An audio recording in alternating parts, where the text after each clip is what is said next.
Road తయారు చేపిస్తాం, దిగు జనప వరకు వేపిస్తాం రోడ్డు.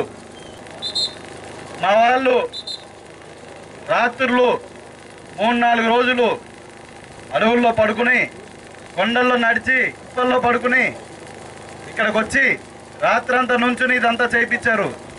ఈ రోజున మనం చెరువూరులో ఉన్నాం. చెరువూరు అనే గ్రామం మనకు ఆంధ్ర ఒరిస్సా బార్డర్ ఏదైతే ఉందో చింతపల్లి సబ్ డివిజన్లో ఉన్న మారుమూల గ్రామాల్లో ఒక గ్రామం. చెరువూరు గ్రామంలో ఉండేది అందరూ కూడా ఆదివాసీలే. ఇదంతా ఆదివాసీలు ఉండే ప్రాంతం.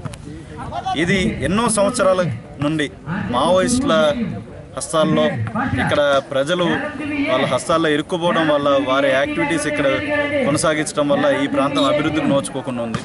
అటువంటి ప్రాంతం ఇక ముందు పోలీసింగ్ అనేది మనకి అభివృద్ధిని ముందరికి నడిపించేదిగా ఏజెన్సీ ఏరియాల్లో, ముఖ్యంగా ఏజెన్సీ ఏరియాల్లో ఉంటుంది. కాబట్టి అభివృద్ధి కన్నా ముందర మేము పోలీసు ఉంటాం.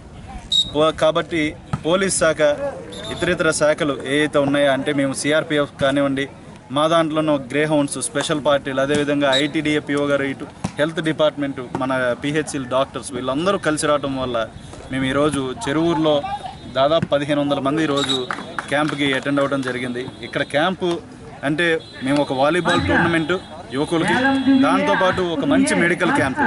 ఏనాడు కూడా చెరువూరులో ఇప్పటి వరకు ఒక్క మెడికల్ క్యాంప్ పెట్టింది లేదు. అటువంటి ఆంధ్ర ఒరిస్సా బార్డర్ ఇంత లోపలికి చరిత్రలో ఇదే మొదటిసారి ఇంత మంచి పెద్ద క్యాంపు పెట్టడం వల్ల మేము ఇక్కడ 6 స్పెషలిస్ట్ డాక్టర్లతో ఈరోజు క్యాంపు పెట్టడం జరిగింది.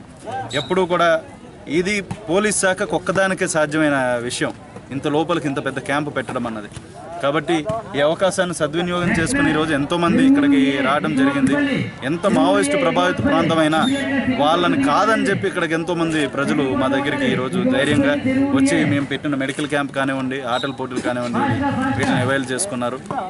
ఇదే స్ఫూర్తితో ముందర మేము మరింత ముందరకెళ్తూ ఇక్కడ ఉన్న అభివృద్ధికి తోడ్పాటు అందించాలని అనుకుంటున్నాం.